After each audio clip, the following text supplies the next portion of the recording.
Our board member who's doing the welcome. I haven't seen her. And so I will give you the welcome.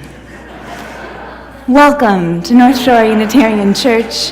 My name is Reverend Emily Hartlief, and I am honored to be your minister with Reverend Marcus Hartlief. Marcus wishes he could be in two places this morning. He is currently on an airplane coming back home to Vancouver. He has been away the past week leading a young adult retreat, a Unitarian young adult retreat. In this congregation, our mission is to empower people to live with greater depth, meaning, and purpose. And one thing I love about this place is all of you. This morning, we want to give a particular welcome to anyone who's visiting the congregation. You know who we are, the ministers. I am here. There's greeters with a button saying greeter. You can always sign in on the guest pad, and we will follow up with you. Everyone is welcome to stay for sandwiches immediately after the service, and all members of the congregation are warmly invited to the annual general meeting, happening immediately after the service, after lunch. Welcome. We're in a celebration season. Graduations, weddings, anniversaries, a lot often happens in June. And that's our theme this month, is celebration. And my mom is visiting, and she's helping me with Henry and life for a few days when Marcus was out of town, and she was here when it was her 39th wedding anniversary with my dad. And she reminded me of this story from their wedding. They had a beautiful ceremony, balloons and flowers and guests and people, and great food. Of course, my parents didn't eat any food at their own wedding reception. They were too busy. They were too busy talking and meeting people and celebrating. They just didn't. And so the first thing they did when they left the ceremony is they went to the drive-in for some hamburgers. Because you gotta eat. Even in the midst of so much celebration, you gotta eat. And I think that's why I'm glad you're all here, because we need not just physical food, but we need soul food too. So in the midst of whatever celebrations are happening in your life, I'm so glad you're here to receive and be with us in this space. I invite you into just a moment of centering and stillness. You may let your feet find the floor, let your shoulders drop down from your ears, take in a deeper breath.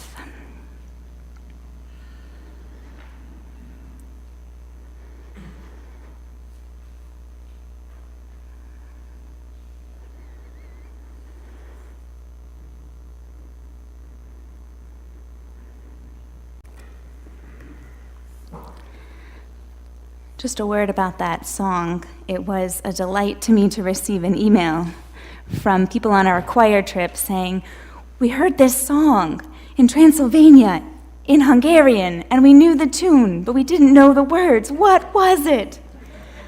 I felt so proud when I knew. It was "Find a Stillness, Hold a Stillness." So welcome back to all those who traveled with the partner church, and so good to have you back.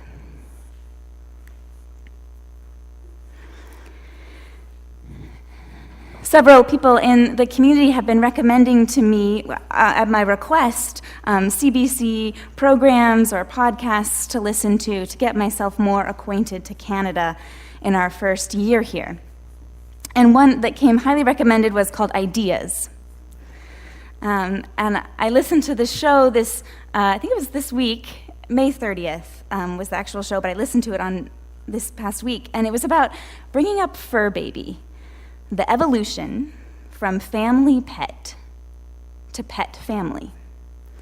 And it's this fascinating conversation about how more and more people in Canada and in North America are coming home to their pets when they walk in the door versus coming home to children living in their homes. Demographic change, cultural change, and it had this little piece that I just had to share with you this morning. It gets right to the the theme. It comes from Kenneth T. Williams, a Cree playwright from the George Jordan First Nation in Saskatchewan. He shared that he is a companion to a hamster named the Grand Duchess Sugar Toast. He describes why he has a pet hamster. He says, she doesn't do any tricks. She doesn't fetch anything. She doesn't come to us. It's just fun to take care of her.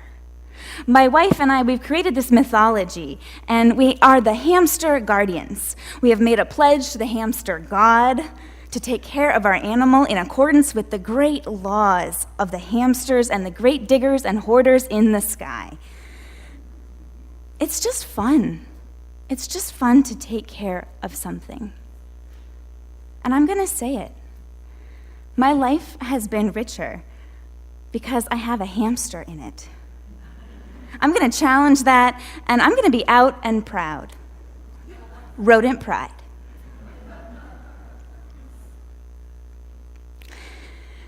So whether or not you are someone who has a companion animal, a pet family, or you find pets rather pesky, like my husband, I think that there is something profound here. Within people, within all of us, there is this deep desire, this drive to take care of something or someone besides ourselves. And yes, Williams is being funny, and he's being profound. Because there is this great big social story, a deeply ingrained one, that in order to survive or thrive, we have to beat out the competition, we must think only of ourselves, we must push aside others to get the food, the cash, the position, the attention of important people.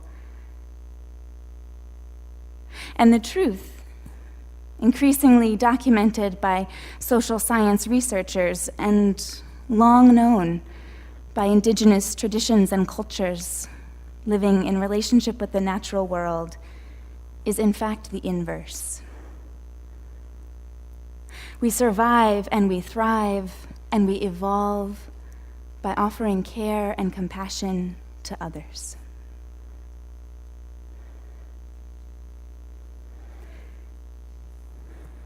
The Dalai Lama, when asked about his religion, often responds by simply stating, "My religion is kindness."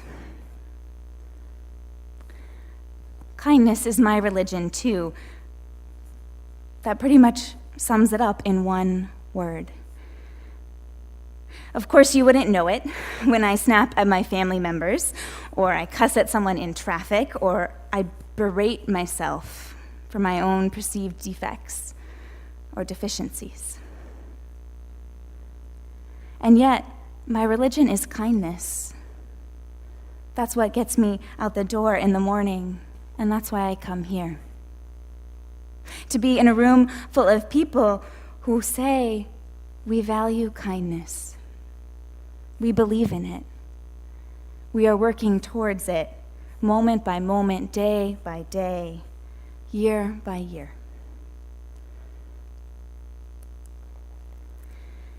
Williams, the hamster companion, on Ideas, gave this example as well. He says, as part of an experiment, astronauts had to take care of a patch of grass. This is because on long space travel, isolation and boredom are extreme issues. And if we are to do some ambitious space travel, we need to figure out how to address these chronic issues that are facing people on long space journeys. And so we experimented with giving people a little piece of grass and said, trim this, report on it, let us know how it's going. And in the laboratory, they've discovered that even taking care of a little piece of grass improves morale, makes a stronger, more resilient person who can survive better.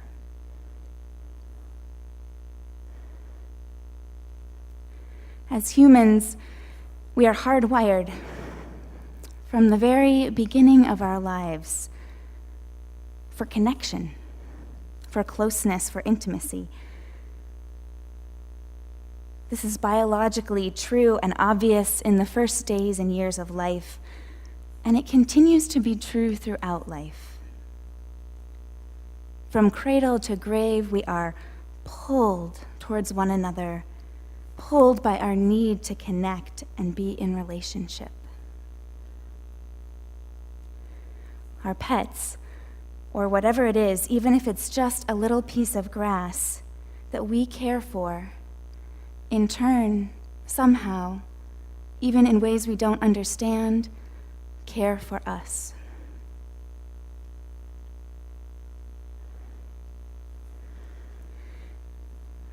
If kindness is my religion, then what do I do about some of the other big questions that religion brings sometimes? There's one in particular that I know can get under my skin. Have any of you been asked if you've been saved? You have? How did you respond? As Unitarians, I think that often the response is, saved from what? Saved from what? We are inheritors of a tradition that has a liberating word of courageous and generous love. Brave souls who said, we reject an idea of salvation or belief in a particular deity as a savior. All are worthy, all are loved, simply for existing. And yet, the truth is, sometimes I need a little saving.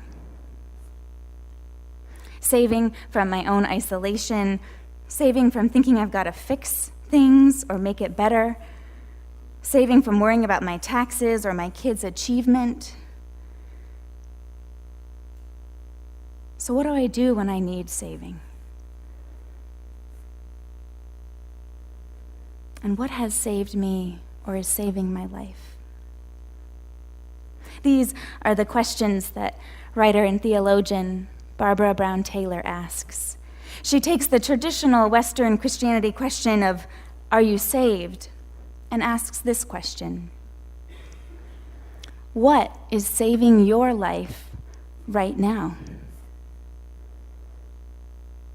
What is it?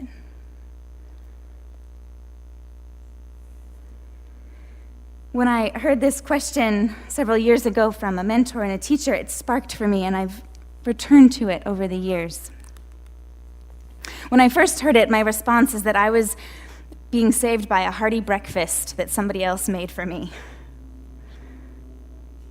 I was being saved by some friendly banter with the cashier at the grocery store. I was saved by the kindness of someone handing me an unexpired parking pass so I didn't have to pay for a 5-minute errand. Perhaps you've been saved by a fairy godmother who gave you some form of a gold star. Almost every answer of to the question of what is saving me right now, it boils down in one way or another to kindness.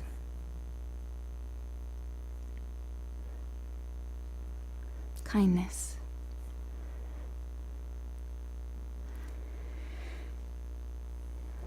In between graduation from high school and going to university, I traveled in Central America, and I traveled oftentimes riding chicken buses.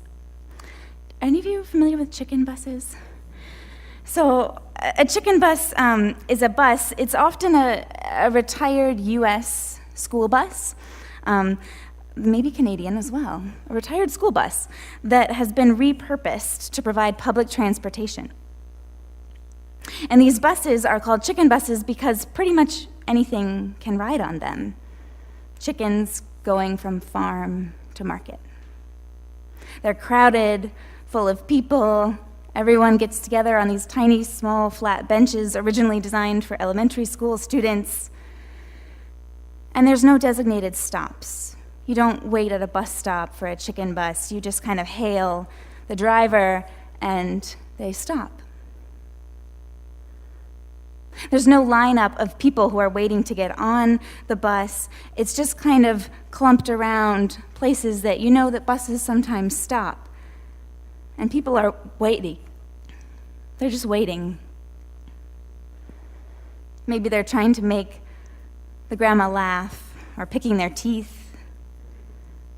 But they're all pretty confident that the bus isn't going to leave without them or pass them by. Yes, riding a chicken bus, you're going to get squished. You're going to smell your neighbor. You're going to overhear gossip about somebody. But you're going to be included, and your chickens too. And so I started thinking, when I was watching these buses, I was particularly fascinated by the drivers. Because the drivers, they never seemed in a rush. There's a concept of ahora in Spanish, which sometimes means now, and sometimes means soon, and sometimes means a lot later. But it's often the response to when is the bus coming? Ahora. And I decided one day, after 5 hours on a chicken bus, that if there was a God, she was probably a chicken bus driver. A well of compassion and kindness and patience. Seeing people on their journey, noticing the hailing and exhaustion, slowing down, offering to schlep a little further along the trail. Free to wander on and off whenever you'd like, and yet over and over again, coming together. So this metaphor of a chicken bus, it works for me. And it's not just about God, it's kind of about the whole journey and how we are, all of us, in our best sense, just trying to get where we're going. And whatever kindness we can offer one another along the way, well, it actually saves us, turns out. Faith communities, congregations, I think, at their best can be like the bus, the vehicles that we get squished up in against and get to know the smells and gossip of our neighbor, and also get to know about their journey, where they're going, where they've been. Either way, the essential truth is this: kindness keeps us alive. Caring for one another gives us the resilience and strength to face a long space voyage.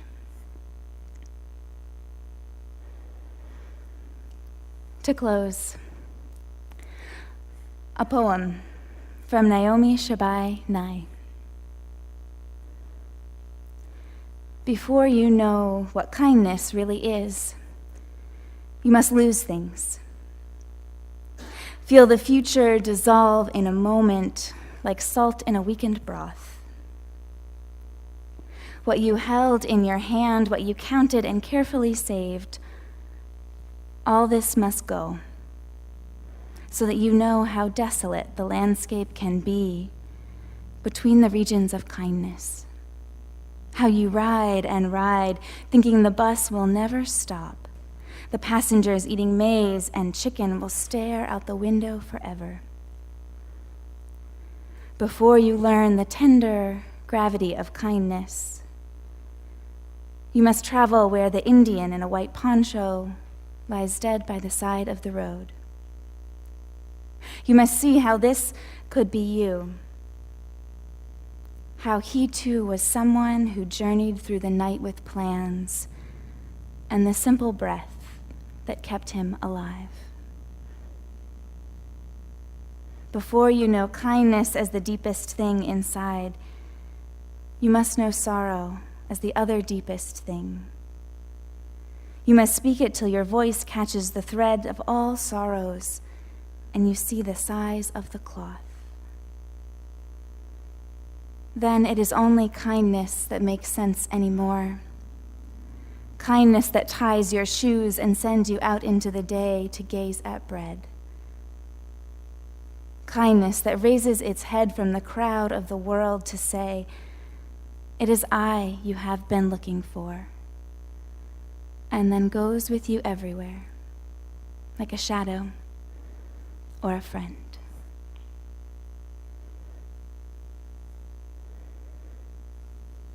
Amen.